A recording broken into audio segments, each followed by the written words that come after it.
खुशबू है रहती, जैसे फूलों में खुशबू है रहती, वो किसी को नजर नहीं आती, वो किसी को नजर नहीं आती। ऐसी खुशबू फैला दो मेरे मन में, कोई देखे न तुमको हम में। ऐसी खुशबू फैला दो मेरे मन में, कोई देखे ना तुमको हम में। हरे ऐसे बसो मेरे मन में, जैसे तुलसा बसी आंगन में।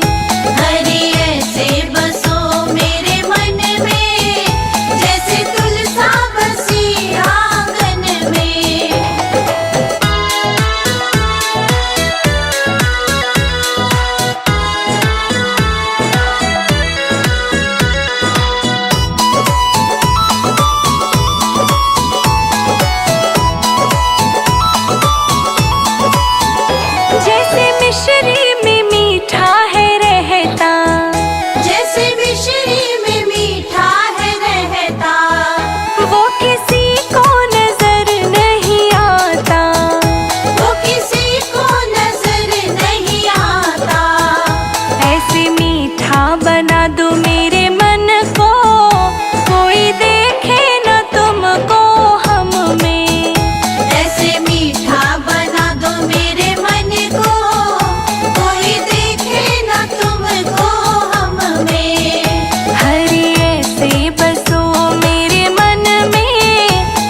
खुशबू है रहती, जैसे फूलों में खुशबू है रहती, वो किसी को नजर नहीं आती, वो किसी को नजर नहीं आती।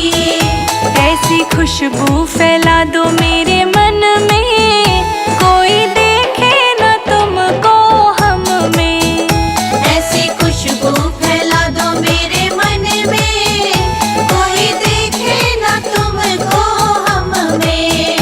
हरे ऐसे बसो मेरे मन में, जैसे तुलसा बसी आंगन में। हरि ऐसे बसो मेरे मन में, जैसे तुलसा बसी आंगन में।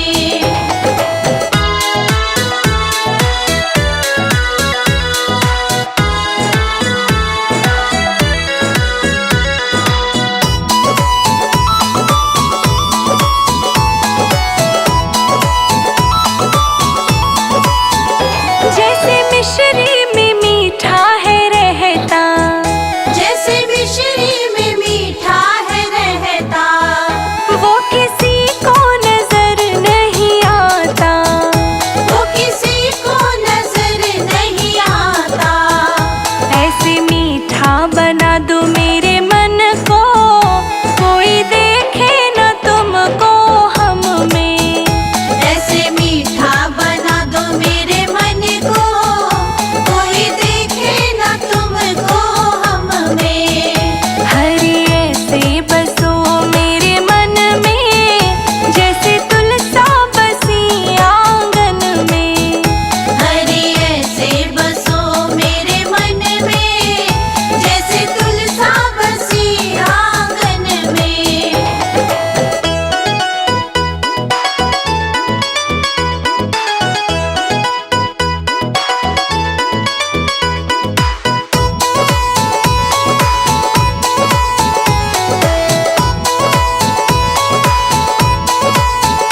जैसे सागर में पानी है गहरा, जैसे सागर में पानी है गहरा, वो किसी को नजर नहीं आता। वो किसी को नजर नहीं आता। ऐसे गहरा बना दो मेरे मन को, कोई देखे न तुमको हम में। ऐसे गहरा बना दो मेरे मन को, कोई देखे ना तुमको हम में। हरे ऐसे बसो मेरे मन में, जैसे तुलसा बसी आंगन में। हरि ऐसे बसो मेरे मन में, जैसे तुलसा बसी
कुटिया को मैंने फूलों से सजाया है। गुरु जी की कुटिया को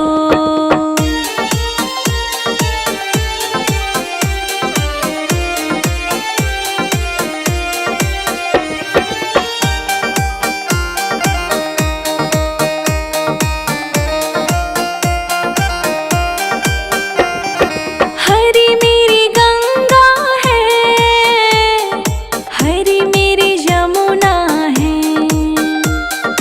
हरी मेरी गंगा है, हरी मेरी जमुना है। हरी मेरी गंगा है, हरी मेरी यमुना है। हरी मेरे त्रिवेणी जिन्होंने जगत नवाया है।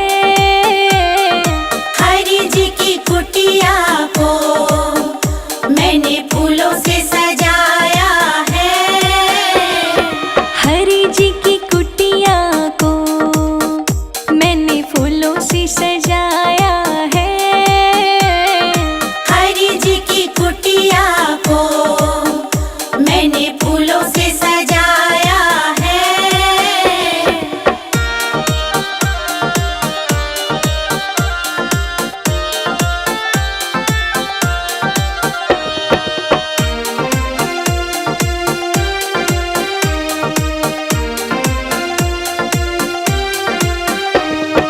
हरि मेरे चंदा है, हरि मेरे तारे हैं। हरि मेरे चंदा है, हरि मेरे तारे हैं। हरि मेरे चंदा है, हरि मेरे तारे हैं। हरि मेरे सूरज किरण करें जगत उजियारा है। हरि जी की कुटिया को मैंने फूलों से सजाया है। हरि जी की कुटिया को मैंने फूलों से सजाया है। हरि जी की कुटिया को मैंने फूलों से सजाया है।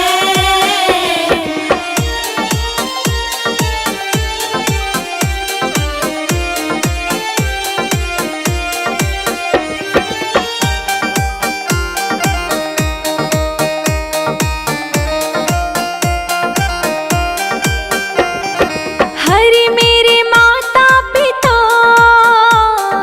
हरि मेरे बंधु सखा।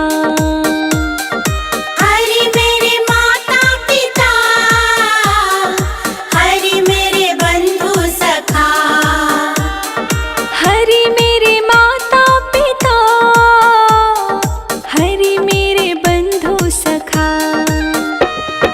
हरि मेरे सब कुछ है, मेरा जीवन सवारा है। हरि जी की कुटिया को मैंने फूलों से सजाया है। हरि जी की कुटिया को मैंने फूलों से सजाया है। हरि जी की कुटिया को मैंने फूलों से सजाया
बीज